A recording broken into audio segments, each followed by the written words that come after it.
ఆవకాయ మన అందరిది, గోంగూర పచ్చడి మనదేలే. ఆవకాయ మన అందరిది, గోంగూర పచ్చడి మనదేలే. ఎందుకు పిజ్జాలెందుకు బర్గర్లెందుకు పాస్తాలింకెందుకులే. ఎందుకు పిజ్జాలెందుకు బర్గర్లెందుకు పాస్తాలింకెందుకులే. ఆవకాయ మన అందరిది, గోంగూర పచ్చడి మనదేలే.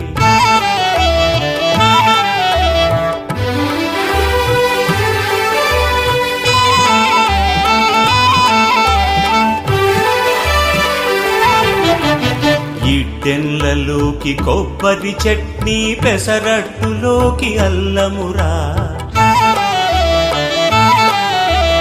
ఇడ్డెన్లలోకి కొబ్బరి చట్నీ, పెసర